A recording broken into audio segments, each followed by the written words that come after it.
하나님 말씀 전하겠습니다. 부활은 우리 믿는 자들에게 너무나도 중요한 날입니다. 그런데 이 부활은 단순히 부활절을 지키기 위해 필요한 것이 아님을 우리는 알아야 합니다. 죽음도 이기는 이 부활의 생명과 능력을 가지고 세상을 담대하게 이기며 당당한 하나님의 사람으로서 우리 삶을 살아가는 것이 더욱 중요합니다. 예수님이 살아나셨다라는 사실을 우리가 아는 것보다, 그 부활절을 기념하는 것보다 예수님의 부활 이후에 내가 어떤 삶을 살아가고 있느냐, 이것이 더 중요한 것입니다. 제자들이 부활의 예수님을 만났습니다. 얼마나 신기하고 감격스럽고 놀라운 일입니까? 요한복음 20장 바로 전에 도마가 부활하신 예수님을 만져보기까지 했습니다. 그랬으면 이제 제대로 제자답게 서야 하지 않겠습니까? 그럼에도 오늘 본문 말씀 요한복음 21장 3절에서 보면 베드로가 물고기나 잡으러 가자 하니까 다른 제자들도 그를 따랐음을 성경은 기록하고 있습니다. 맥 빠진 제자들의 여전한 모습을, 변화되지 않은 모습을 일상에서 볼 수 있었다는 것입니다. 이유가 무엇입니까? 그들은 바로 자책감에 빠져 있었기 때문입니다. 나는 배신자야, 나는 제자로서 나는 실패자야 하는 이 자책감 때문에 부활하신 예수님을 실제로 만나고 또한 만져보았음에도 불구하고 그들의 삶에 이 부활이 아무런 영향도 미치지 못하고, 또한 제자로서 다른 사람들에게 이 부활의 능력을 전하지도, 이 영향력을 미치지도 못하는 삶을 산 것입니다. 특별히 요한은 갈릴리 바다를 갈릴리라고 표현하지 않고 오늘 본문을 보면 디베랴 바다라고 표현하고 있는 것을 봅니다.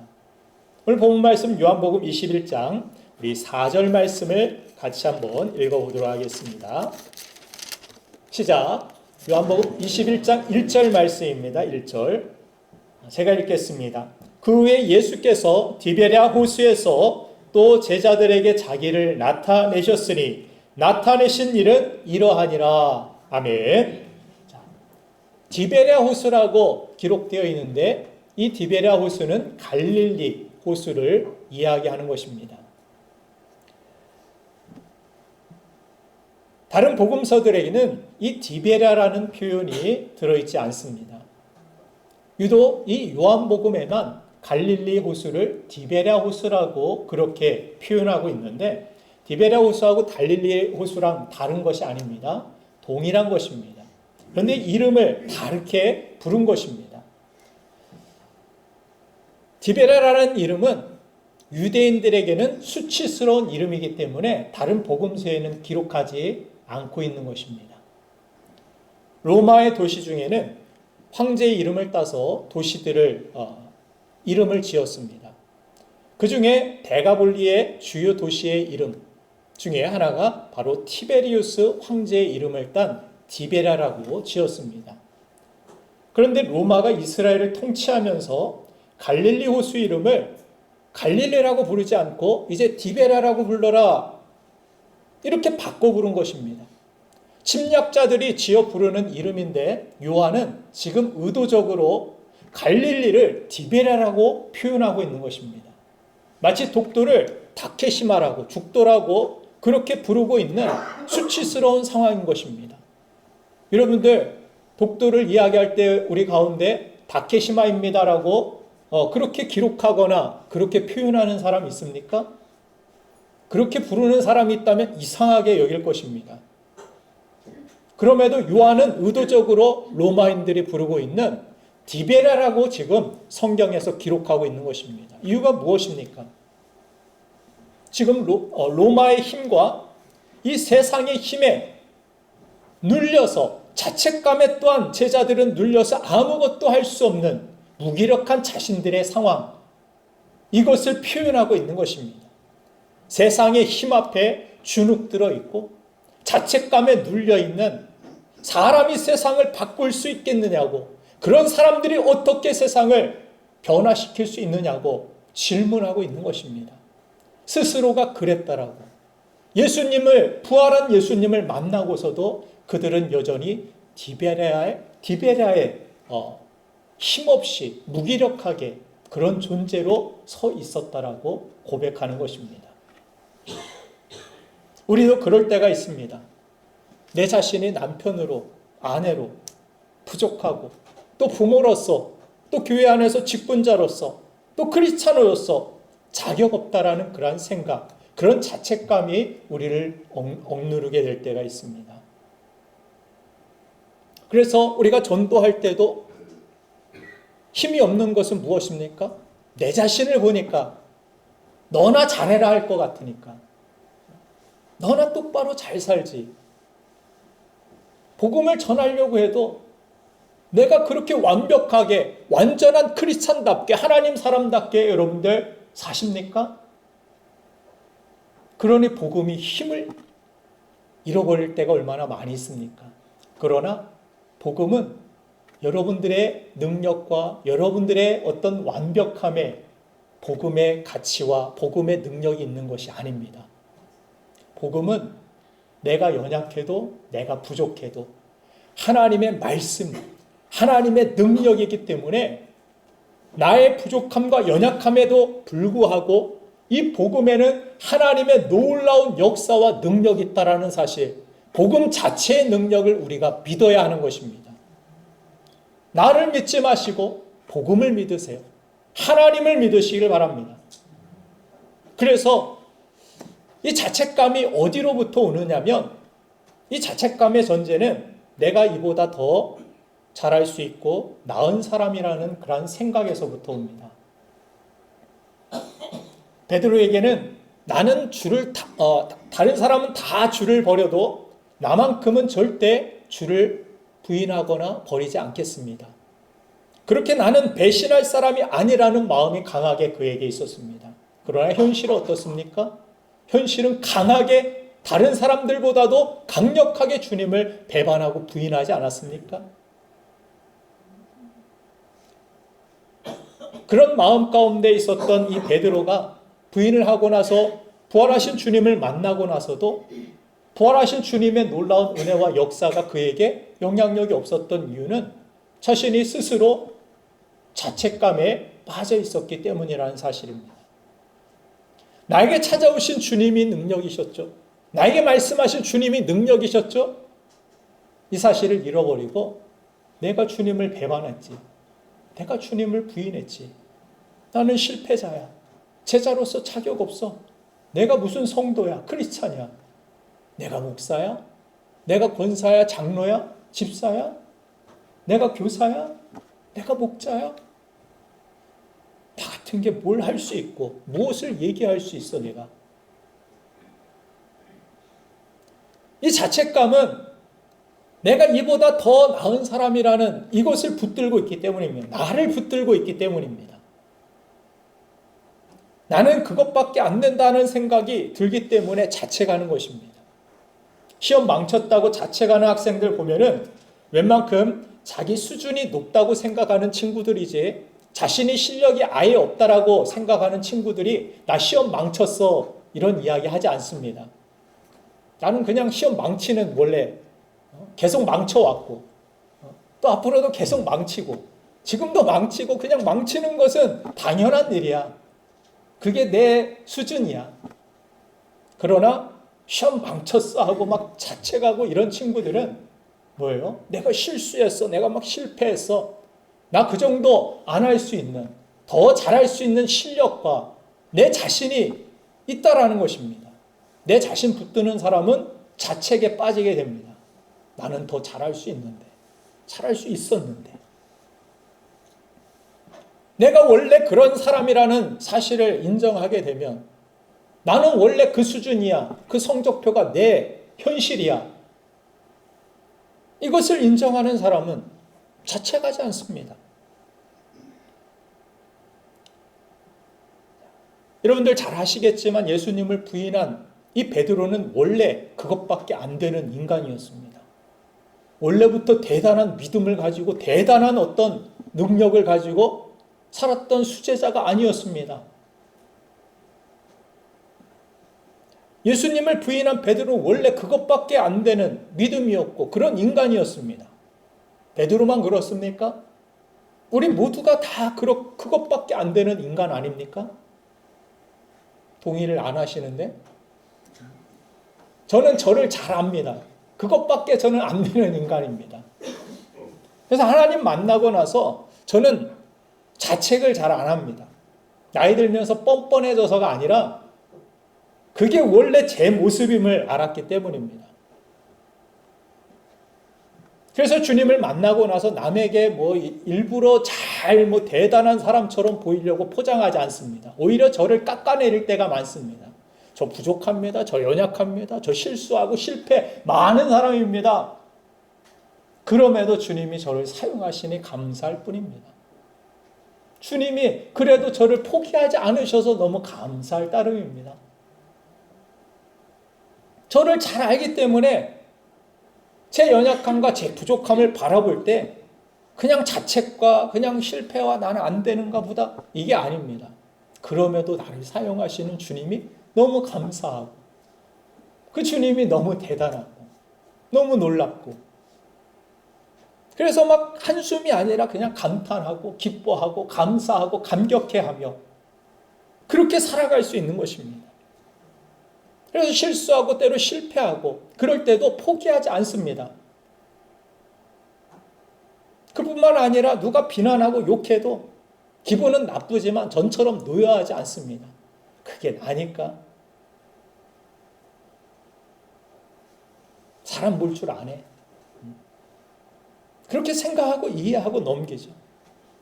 그래서 사람을 대하는 어떤 태도도 달라지게 되었고 남이 세상이 원하는 어떤 저로 살려고 눈치를 보면서 거기에 끼워 맞추려고 그렇게 살지 않습니다. 내가 부족하면 주눅 들고 내가 뭔가 있으면 좀 으스대고 갑질하는 제가 아니라 하나님 안에서 자유하며 또 감사하며 때로 힘들고 어렵고 넘어져도 달려갈 길을 끝까지 포기하지 않고 달려갈 수 있는 힘이 생기게 되었습니다. 그래서 좋은 모습만 내가 아니라 연약하고 부족하고 한심하고 정말 쪼다같고 이율배반적인 그런 내 모습 그것도 나라는 사실입니다. 이렇게 다 거룩한 모습으로 예배자로 이렇게 앉아 계시지만 우리 마음, 우리 현실, 우리 속사람을 들여다보면 어떻습니까? 부끄럽고 연약하고 내가 하나님 앞에 서서 예배할 수 있는 그런 자격이나 있을까? 이런 생각도 들지 않습니까? 그게 저라는 사실, 우리라는 사실입니다. 그러나 그러면 어떻습니까? 오늘 본문 말씀 그럼에도 불구하고 14절 말씀에 예수님이 제자들을 몇 번이나 찾아갔다고 이야기하냐면 세 번째로 제자들에게 나타나신 것이라 이렇게 요한복음 21장 14절은 기록하고 있습니다. 한두 번도 아니고 그럼에도 변화되지 않고 그럼에도 자꾸 자책감에 빠져서 아무것도 하지 못하고 맨날 물고기나 그냥 잡으러 가자 우리. 그냥 살던 대로 살자. 그냥 돈이나 열심히 세상에서 벌자 그냥 아무 생각하지 말고. 이렇게 무기력한 이 제자들에게 오늘도 찾아오시고 우리에게도 오늘도 이 말씀을 통하여 찾아오시는 주님. 부족해도 괜찮아. 연약해도 괜찮아. 실망하지 않으시고 나를 일으켜 주시기 위해서 사랑으로 계속해서 찾아오 주시니 너무나도 감사한 것입니다. 그것이 은혜입니다. 그래서 또 나를 믿어주시니 나는 반석이 아닌데 베드로는 반석이 아닌데 이름값도 못하는데 직분값도 못하는 삶을 살고 있는데 그럼에도 불구하고 믿어주시고 너와 같이 일하고 싶다고 너를 통해서 일하고 싶다고 그렇게 찾아오시는 주님 때문에 주저앉아 있을 수 없는 것입니다. 더 변화된 나의 모습을 소망하면서 또 새로운 내일을 향해서 다시 힘을 내는 것. 이것이 부활의 주님을 만난 사람들의 삶의 모습이라는 것입니다. 그래서 자책감을 넘어서 지금도 살아계셔서 나와 함께 하시는 이 부활의 주님을 믿게 될 때 주시는 이 축복을 우리가 누리며 살아야 한다는 것입니다. 여러분들 요한복음 본문 말씀 21장 3절 말씀을 보면 여전히 자신만 묵상하며 부활하신 주님을 만난 후에도 자책하는 그들에겐 무슨 일을 해도 빈 배, 빈 그물, 빈손만 남게 됨을 잘 보여주고 있습니다. 예수님께서 그런 질문을 하시죠? 3절 같이 읽겠습니다. 시작. 시몬 베드로가 나는 물고기 잡으러 가노라 하니 그들이 우리도 함께 가겠다 하고 나가서 배에 올랐으나 그날 밤에 아무것도 잡지 못하였더니. 아멘. 물고기 잡으러 가겠다 이렇게 말했지만 배에 올랐지만 아무것도 남지 않는 빈손 빈배, 자책감만 남은 그들의 연약한 모습을 보여줍니다. 사랑하는 여러분들, 하나님 앞에서 우린 자책감이 아니라 회개가 있어야 합니다. 자책과 회개는 여러분들 다릅니다. 자책은 가룟 유다가 했던 일입니다. 내가 예수님 팔아버렸지. 그러나 베드로와 제자들은 회개하고 돌이켜 새로운 삶으로 나아갔던 모습을 성경은 보여줍니다. 자책은 나는 안 돼, 나는 못해, 난 실패했어, 난 예수님 부인하고 나는 그 일을 이루어내지 못했어, 나는 인간도 아니야, 나는 성도도 아니야, 나는 목사도 아니야, 나는 뭣도 아니야 하면서 뭐 하는 겁니까? 자기 묵상하는 거. 이게 자책입니다. 자기 묵상. 나에 대한 기대, 내 자존심 붙들고 나는 그럴 사람 아니었는데 내가 왜 그랬지? 그러면서 나를 묵상하고 나를 붙드는 것, 그것이 바로 자책입니다. 이것은 신앙이 아닙니다. 그럼 회개는 그럼에도 나를 사랑하시고 나에게 손 내밀어 주시고 나에게 찾아오신 주님, 함께 하시는 그 주님만 의지하고 따르겠습니다. 내가 실패했지만, 내가 연약하고 부족한 상태이지만 그럼에도 나를 사랑하시고 살아계신 부활하신 주님, 그 주님을 따라 살겠습니다 하고 내 자신을 부인하고 하나님 묵상하는 것, 이것이 바로 신앙이고 이것이 회개라는 것입니다. 자책은 실패의 자리에 머물게 하지만 회개는 새로운 삶으로 나아가게 만드는 것입니다. 여러분들 자책하지 말고 회개하시길 바랍니다. 회개해야 천국이 임합니다. 회개해야 새로운 삶이 열리게 되는 것입니다. 그래서 히브리서 12장 2절 말씀에서 우리에게 이런 말씀을 주시죠. 같이 한번 읽겠습니다. 시작.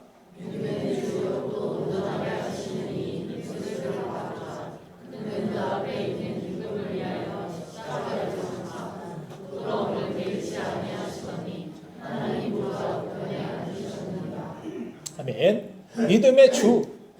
믿음의 주는 내가 아닙니다. 주입니다. 주님. 또 온전하시게 하시는 이는 내가 아니라 예수님이십니다. 나는 온전한 상태가 아니라는 것입니다.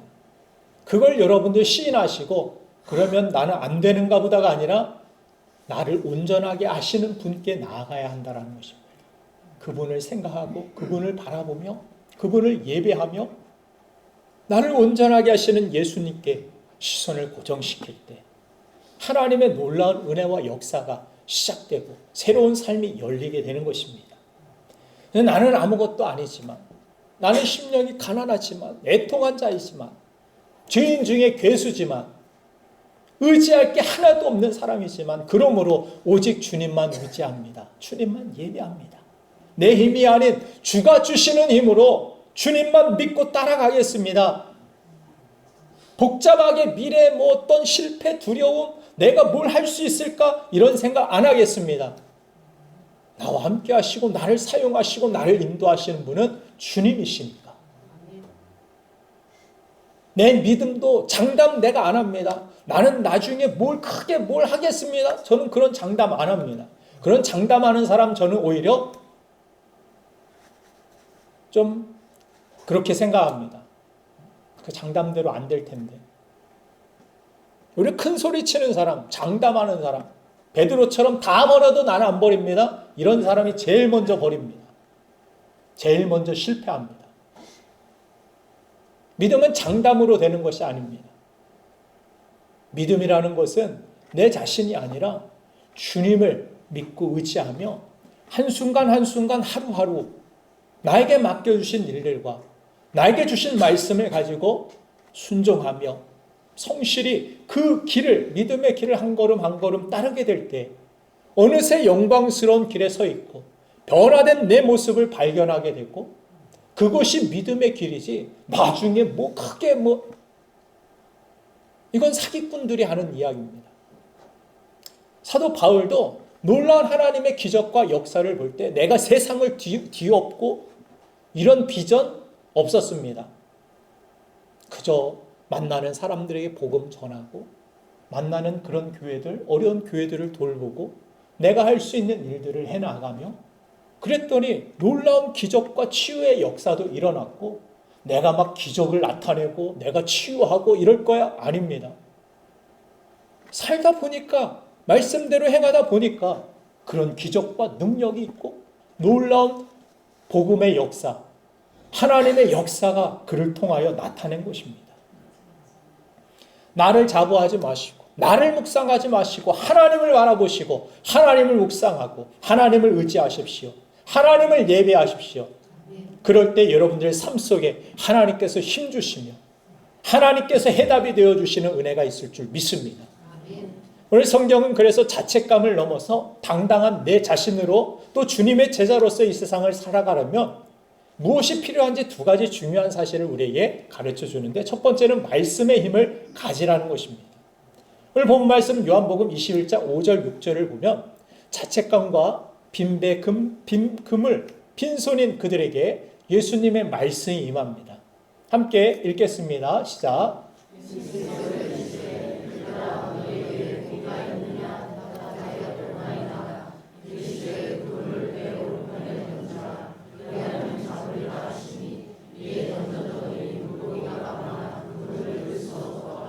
아멘.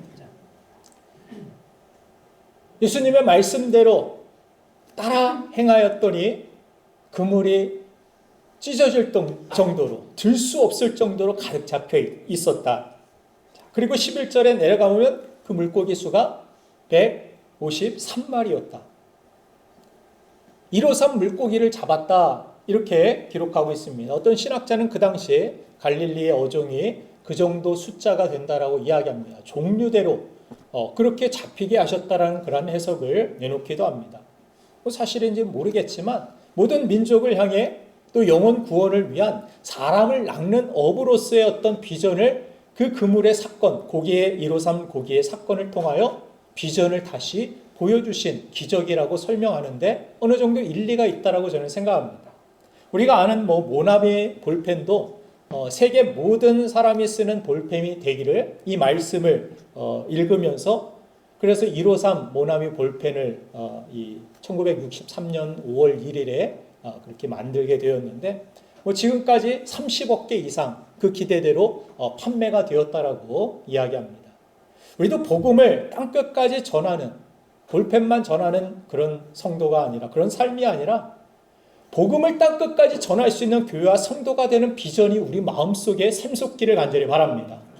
이대로만 살 수 없다라는 그런 생각과 이 현실 가운데서 내가 정말 하나님의 살아계심을 나타내고 증거하는 그런 부활의 증인이 되는 삶을 살기를 그런 소망을 갖기를 간절히 바랍니다. 그러기 위해서는 내 힘으로 안 된다라는 것입니다. 말씀의 힘이 말씀으로 살면 된다라는 믿음이 우리 안에 있어야 된다라는 것입니다. 살던 대로 살면 안 됩니다. 밥 한 끼 더 먹는다라고 그 힘이 생기는 것이 아닙니다. 제자들은 예수님의 이 말씀을 들었을 때 빈배에서 예수님을 처음 만났던 그 순간을 떠올렸을 것입니다. 여러분들 그 순간 기억나십니까?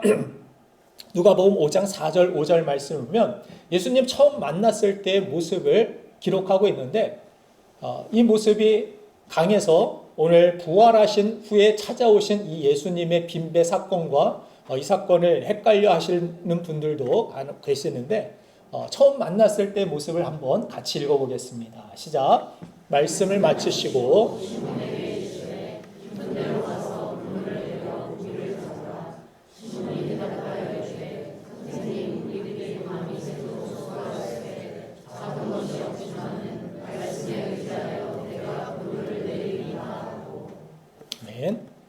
예수님 처음 만났을 때 빈배에 올라서 갑자기 목수이신 예수님이 깊은 데로 어부들에게 그물을 던지라는 말씀을 들었을 때 그때 말씀대로 했더니 말씀에 의지하여 내가 그물을 내리리다 했더니 그물이 찢어지도록 밤새 물고기 한 마리 잡지 못했던 그들이 놀라운 기적을 경험했던 이 사건을 오늘 부활하신 예수님께서 배 오른편에 그물을 던지라는 이 말씀의 순종함을 통하여 이 기적을 누리면서 아마도 그들이 말씀을 의지하여 살았을 때 이 기적이 나에게 있었지.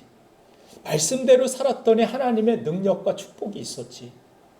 말씀대로 사는 것이 그것이 힘인데 그것이 능력인데 아마 이 사실을 까맣게 잊고 있었는지 모르지만 자책감에 시달려서 말씀이든 믿음으로 살고자 하는 어떤 의지나 생각 다 묻혀버렸는지 모르겠지만 이 일을 통하여서 이 사건을 통하여서 놀라운 하나님의 역사와 기적이 그의 삶 가운데 시작되었다라는 사실을 그가 깨닫게 된 것입니다.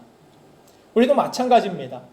세상의 어떤 다른 힘, 물고기가 주는 힘을 여러분들 따르지 마시고 주님이 주시는 말씀의 힘이 우리에게 필요하다는 사실, 그 힘이 내 삶 가운데 가장 필요합니다. 주님, 이런 간절함을 가지고 주님 앞에 서는 우리가 되어야 될 줄로 믿습니다. 그래서 우리의 삶의 최고의 순간은 내 생각 붙들고 사는 것이 아니라 예수님의 말씀을 붙잡고 따를 때 시작된다는 사실 여러분들 명심하시길 바랍니다. 여러분들이 내 생각 가지고 하나님을 시험하면서 말씀대로 안 산다고 해서 뭐가 안 되겠어? 뭔가가 이루어지고 뭔가가 좀 되는 것 같으면 이런 교만과 이런 하나님을 시험하는 어떤 상태와 태도에 우리 삶이 다시 엎드려지고 다시 깨어지고 빈배가 되는 빈손이 되어버리는 이런 일들을 우리가 얼마나 반복하는지 모릅니다. 이스라엘 백성들이 광야에서 그 일들을 계속 해왔고 우리 삶에서도 그럴 것입니다. 뭔가가 좀 없을 때는 주여 주님밖에 없습니다. 그러다 뭔가 좀 살만해집니까? 주님 없어도 말씀대로 그렇게 안 살아도 굳이 그냥 편안하고 좋고 나에게 주신 이런 것들 가지고 누리고 이것이 나의 힘이고 안식이고 이러면 결국에는 또 빈손이 됩니다.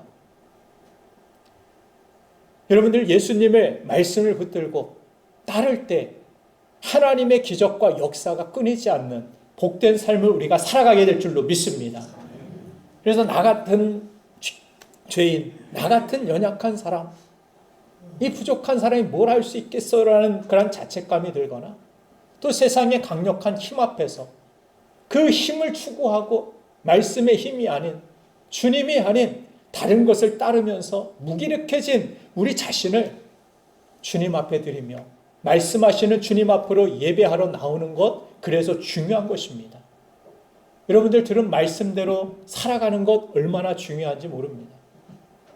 제자들이 단점이 수도 없었지만 유일한 장점이 아직 누군지도 잘 구분이 안 되는 상황 가운데 깊은 곳에 또 오른편에 그물을 내리라는 말씀을 그대로 따라했다라는 데 큰 장점이 있다라고 저는 생각을 합니다. 해본 사람과 안 해본 사람은 다릅니다. 지식으로만 알았던 것을 그 삶에서 진짜 해봤던 사람들, 그 해봤던 사람들의 노하우는 따라갈 수가 없습니다. 경험을 무시하지 못한다라는 것입니다. 여러분들 그 당시에 배가 막 큰 어떤 함성과 같은 그런 큰 배였을까요? 그 갈릴리 호수에서 이 제자들의 배는 아마도 3m나 되었을까? 쭈꾸미 잡는, 예전에 우리 남전대 쭈꾸미 낚시 갔는데 한 마리 잡고, 그죠? 실패하고 돌아와서 우리는 사람을 낚는 어부가 돼야 됩니다. 그런 교훈을 아주 뼈저리게 경험을 했는데 그 낚시할 때 보면 그래요. 배 이쪽 편에 갔다가 한 2걸음 가가지고 이쪽 편에 갔다가 하도 안 나오니까 저쪽 편에 갔다가 그래도 안 나옵니다. 안 나오는 거 안 나오더라고요. 오른편에 안 나왔던 게 왼편에서 막 나오고 그러지는 않습니다. 그런데 이 제자들에게 주님께서 배 위에도 아니라 멀리 떨어져서 주님께서 아마 그렇게 외치신 것 같습니다. 그 고요한 호숫가에서 그 배를 향하여서 주님께서 말씀하셨을 때 분간도 안 되는 그 주님. 나중에 이 주님의 음성을 듣고 살아가는 요한이 주님이시다 하니까 이 베드로는 또 뭐예요? 수영할 때 여러분 옷 입고 해보셨습니까? 수영도 제대로 잘 못하는 게 무리를 걷다가 빠져서 허우적거렸던 이 베드로가 주님이시다 하니까 겉옷을 갑자기 입더니 다이빙해서 헤엄쳐서 갑니다. 아마 다른 제자들이 먼저 도착하지 않았을까. 배를 막 타고 있는데 혼자 수영하고서 저 뒤에서 이렇게 오는 이 베드로. 그래도 열정만큼은 주님을 향하고자 하는, 자신이 부족하고 연약하지만 그런 실패자지만 그럼에도 주님이시다 하고 그 이야기를 들었을 때 뛰어들어 주님 앞에 달려나갔던 이 베드로의 모습. 주님의 말씀이 있을 때, 주님이시다 할 때, 그럼에도 나의 연약함에도 불구하고 주님께로 나아가고 주님 말씀대로 다시 살려고 다시 그 깊은 곳에 그 오른쪽에 그물을 내리는 그들의 삶 속에 하나님의 놀라운 기적이 이루어지게 되었다라는 것을 성경은 말씀해 줍니다. 여러분, 하나님 말씀대로 사는 것과 말씀이 내 상황의 어떤 이 상황과 내 능력에 맞아떨어질 때는 말씀을 따라 사는 것이 그리 어렵지가 않습니다. 근데 말씀을 따라서 사는 것이 어려울 때는 정말 힘들고 어려울 때, 부족할 때, 연약할 때. 제가 미국에서 밤 늦게까지 막 밤새워서 거의 새벽 2시 뭐 이 정도에 이 청소 일이 끝나고 그 월급을 받아가지고 하나님 앞에 11조를 드리고 또 감사원금을 드리고 그러면 뭐 얼마 남는 게 없어요. 학비도 내야 되고 아이들도 키워야 되고 여러 가지 들어갈 것들이 많이 있습니다. 그런 가운데서 여러 가지 생각들이 있지만 다른 생각 다 투자하고 하나님 앞에 믿음으로 드리면 하나님께서 채워주시는 은혜가 더 크기 때문에 하나님께서 이 돈으로 살 수 없는 건강과 이 돈으로 살 수 없는 인간의 관계와 이 돈으로 살 수 없는 자녀의 축복과 그런 길들과 나의 모든 것들을 하나님께서 맡아주시고 그게 이 돈으로 할 수 있는 일보다 더 크고 더 많고 더 귀하기 때문에 하나님 앞에 믿음으로 드렸을 때 오히려 부족했지만 연약했지만 오히려 돕는 사람들을 하나님께서 보내어 주시기도 하시고 여러 가지 손길들을 통하여 하나님의 은혜와 하나님의 역사를 더 많이 경험하게 되었습니다. 그래서 그 어려운 상황 가운데서도 결단하고 믿음으로 그때 나아갔던 모습들이 오히려 하나님의 기적을 경험했던 하나님의 축복이라 생각되고 하나님이 과연 살아계시는구나. 하나님이 과연 이런 믿음의 삶을 지켜보시고 응답하시고 갚아주시고 채워주시는구나. 이것을 저는 많이 경험하게 되었습니다. 그런 경험이 많아질수록 오히려 어려운 상황 가운데 전혀 흔들림이 없습니다. 아무리 부족해도 흔들리지 않습니다.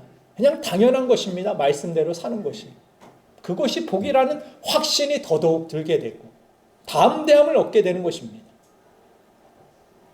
배고프면 먹고 안 졸리면 그냥 밤을 새우고 졸리면 자고 육체적인 또 상태에 따라서 행동을 일치시켜 나아가면 어떻게 됩니까? 저속해집니다. 육체의 리듬에 맞춰서 살면 저속해집니다. 영의 생각을 쫓아서 살아야 우리 삶이 거룩해지고 변화되고 영광스러운 삶이 된다라고 성경은 분명히 말씀하고 있습니다. 또 경험과 우리의 말씀이 충돌할 때도 있죠. 내 경험대로 이렇게 살았는데 이렇게 되지 않았을 때가 있고 경험대로 이렇게 해봤는데 이렇게 됐을 때가 있고 그럴 때 우리는 내 경험을 따라서 새로운 어떤 일들이 다가왔을 때 선택을 하려고 할 때가 많이 있습니다. 그러나 그 경험이 그 생각이 주의 말씀과 일치되지 않을 때에도 우리는 주의 말씀을 의지하는 선택을 해야 합니다. 지금 목수가 어부에게 조언을 하고 있는 거예요. 밤새워 다 해봤지만 경험이 실패였는데 안 되는 건데 해보라니까 어때요? 그 경험 붙들지 않고 안 돼요. 여긴 안 나와요. 물고기 없어요. 이게 아니라 밤새워서 얼마나 피곤했겠습니까? 그러나 육체의 리듬에 맞추지 않고 말씀에 맞춰서 순종하여 오른편에 그물을 내리니까 밤새워 잡을 수 있었던 양보다 더 많은 양을 잡게 하시는 하나님, 그 열매를 거두게 하시는 하나님을 만나게 됩니다. 내 맡겨준 일에도 여러분들 교회에서 어떤 맡겨주신 직분들이나 일들도 경험 의지하지 마시고 주님의 말씀을 기준으로 흔들림 없이 믿음으로 사시길 간절히 바랍니다. 창세기 6장 보면은 노아의 이야기가 나오죠. 전에도 한번 말씀드린 적이 있었는데 저는 여기서 교회의 어떤 부흥이나 개인의 어떤 성공적인 삶이나 이것이 어디에서 오는지를 깨닫게 됩니다. 하나님이 노아에게 배를 만들라고 하시죠. 아주 큰 배 방주를 만듭니다. 아주 만들기 힘들지만 시간도 오래 걸리는 일이지만 그것도 산 위에 짓는 일이지만 이해되지 않아도 힘들어도 계속해서 만들어 나아갑니다. 그리고 더더욱 어려운 것은 배가 완성되고 나자 살아있는 모든 생물을 암수 한 쌍씩 방주로 들여보내라고 말씀하십니다. 이게 인간적으로 가능한 일입니까? 여러분들 쥐 잡아보셨습니까? 쥐 한 마리 잡기도 쉽지가 않습니다. 제가 벌레가 나타나면 벌레다 집에 여자들만 있으니까 소리를 칩니다. 저도 사실 벌레가 무섭습니다. 벌레가 싫습니다. 근데 저희 집에 어디서 왔는지 큰 나방이 들어왔더라고요. 그런 나방 처음 봤어요. 정말 크고 새까만, 이건 새 같습니다. 거의 박쥐 수준이에요. 막 파닥파닥 날아다니는데 이걸 어떻게 잡으려니까 엄두가 나질 않습니다. 겨우겨우 잡았는데 막 진땀이 나고 식은땀이 나고 갖다 버리는데도 아주 찝찝하고 싫었습니다. 근데 모든 종류 한 쌍씩 이거 동물을 이거 언제 잡아야 되나 이거 어떻게 잡아 이거 뭐 악어? 이거 꼭 태워야 되나 이 무섭게 생긴 거 악어? 저라면 그런 생각을 했을 것 같아요. 그러면 말씀대로 암수 한 쌍씩 그렇게 잡으려고 했는데 창세기 6장 20절을 보면 노아가 직접 잡은 것이 아니었습니다. 뭐라고 말씀하시죠? 같이 한번 읽어보겠습니다. 시작.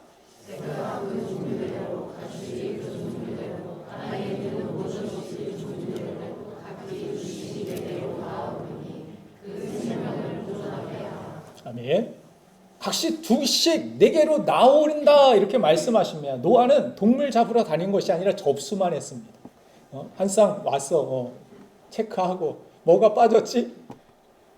뭐가 하났지? 이게 하나님이 일하시는 방법입니다. 말씀을 주시고 그 말씀을 의심치 않고 상황과 환경과 내 능력을 믿는 것이 아니라 자책감에 빠져서 나를 묵상하는 것이 아니라 하나님, 전능하신 그 하나님을 묵상하고 하나님이 주신 말씀이니까 하나님이 일하시겠지. 하나님이 이 말씀대로 약속대로 이루시겠지. 나는 이룰 수 없는 약속이고 말씀이지만 하나님이 하셨으니까 책임지시겠지. 이 믿음이 우리에게 있기를 간절히 바랍니다. 자책과 무기력한 그런 삶이 아니라 기적과 영광된 그런 삶으로 이 말씀을 가지고 나아가는 저와 여러분들 되기를 주님의 이름으로 축원드립니다. 두 번째 한 가지 더 짧게 말씀드리면 성령의 위로하심이 있어야 이 자책을 넘어서 당당한 크리스찬으로 세상을 이기며 살아갈 수 있습니다. 요한복음 21장 오늘 본 말씀 9절에 보니까 예수님께서 이 제자들에게 그런 기적을 맛보게 하신 후에 무엇을 하셨느냐면 조반을 차려서 그들에게 아침을 대접하시는 장면이 성경에 기록되고 있습니다.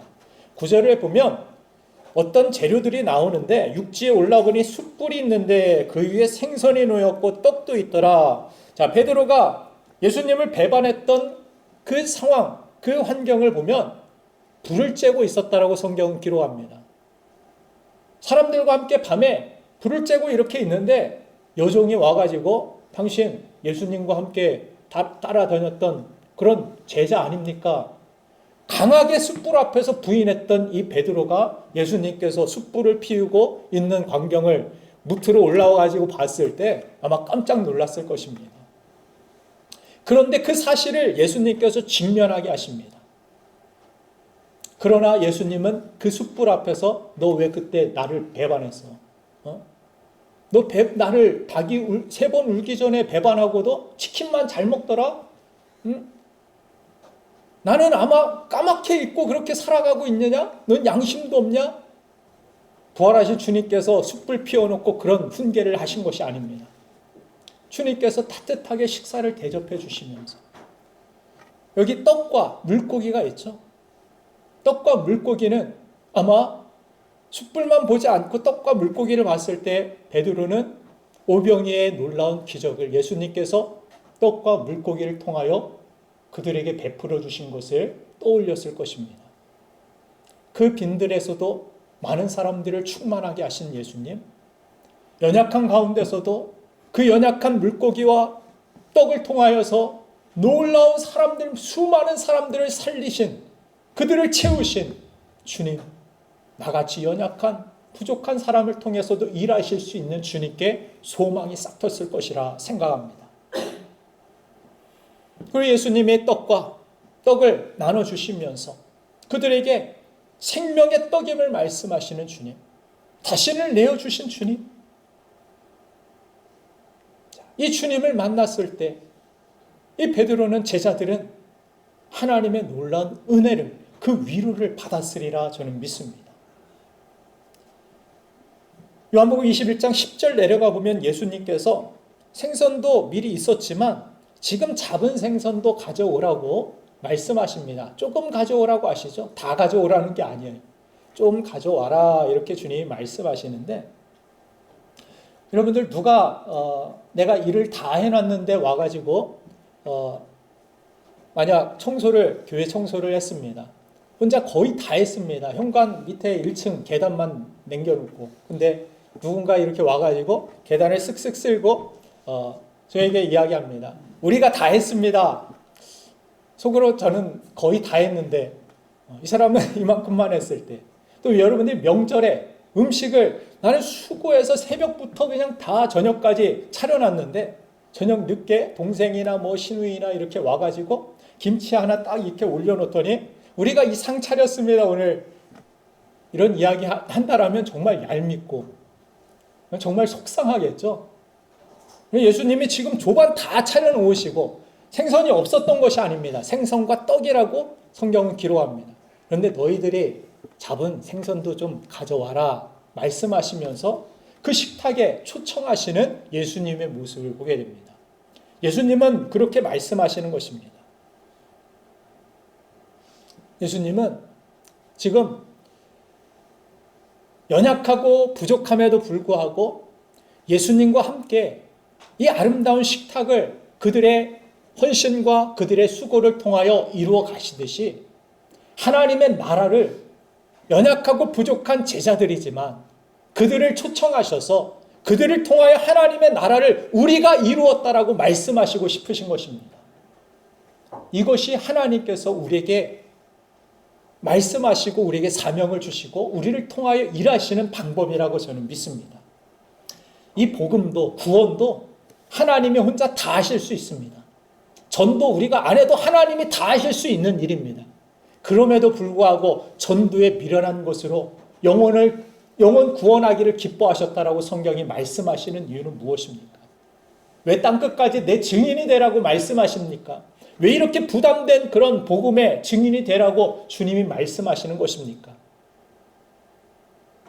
주님께서 그 일에 우리가 함께 참여함을 통하여서 나의 예물, 헌금, 나의 시간, 나의 삶, 나의 못던 헌신과 봉사, 이것 없어도 하나님이 하실 수 있는 모든 것들을 하나님은 하실 수 있지만, 그러나 그 일에 참여함을 통하여서, 마치 제가 어렸을 때 제 막내딸에게 제가 대부분 집사람이 밖에 외출했을 때 청소를 다 해놨습니다. 근데 아이가 뭐 심심한 거 같아가지고 마지막 청소기 이렇게 한번 해보라고. 너도 이 청소 여기 이만큼 해봐. 자기 몸만큼 큰 청소기를 막 끌고서 아이가 막 낑낑거리며 이렇게 했는데 오히려 방해만 됐습니다. 더 어지러워졌어요. 더 지저분해졌습니다. 근데 그 청소했다고 제가 막 기뻐하고 자기도 이렇게 도왔다라고 뿌듯해하길래 야 우리가 이 집 깨끗하게 했어. 야 막 박수치면서 함께 좋아했습니다. 그럼 너 이렇게 고생했으니까 아빠가 아이스크림 사줄게. 그리고 데리고 나가서 아이스크림 사줬어요. 상도 줬어요. 아이가 큰 뭐 도움이 된 거 아닙니다. 그러나 함께 했고 그 일을 함께 했기 때문에 상을 줄 수 있는 이유도 생겼고 우리가 하나님이 우리 없이도 우리가 오히려 이 땅에서 복음에 방해가 되면 오히려 방해가 되는 일들이 더 많았지. 복음을 위하여 내 삶이 막 거룩해서 막 사람들을 변화시키고 그럴 수 없지만 이 실패하고 부인한 베드로 이것도 사용할 수 있을까? 그렇지만 주님은 지금 초청하시는 것입니다. 그럼에도 괜찮다라고 그들을 위로하고 계시는 것입니다. 이 위로를 받은 이 베드로와 제자들 얼마나 소망이 있었을까요? 나 같은 죄인도 나 같은 연약한 사람도 주님이 만나주시고 새롭게 하시고 이 가족으로 여겨주셔서 같이 식사도 나누시고 얼마나 감사했을까요? 이 성령의 위로함이 있을 때 사랑을 많이 받을수록 주님께 사랑을 많이 받을수록 우리는 담대해질 수 있습니다. 주님의 크신 은혜와 사랑 가운데 오늘도 연약한 저와 여러분들을 부르시고 초청하셔서 하나님께서는 여러분들의 상 주시길 원하시고 하나님은 우리가 천국에 갔을 때 우리는 부족한 게 더 많고 실수한 게 더 많았겠지만 우리의 죄가 더 많겠지만 잘한 일들보다 그럼에도 우리에게 상 주시고 칭찬하시고 우리를 통하여서 하나님의 나라를 이루었다라고 이 모든 것들을 우리의 헌신들을 통하여서 이루으셨다라고 그렇게 말씀하시는 주님, 그 주님을 우리가 만나게 되리라 저는 믿습니다. 저와 여러분들을 통하여 일하시는 주님, 그렇게 함께 하시고자 하시는 주님의 크신 은혜 안에 우리가 살아가기 위하여 하나님의 말씀을 붙들고 하나님의 말씀의 힘을 가지고 성령의 위로함을 가지고 부활의 증인답게 배단위에 주눅들지 마시고 세상에 주눅들지 말고 당당하게 믿음의 삶을 살아가는 저와 여러분들이 되기를 주님의 이름으로 축원드립니다. 이 시간 함께 기도하겠습니다.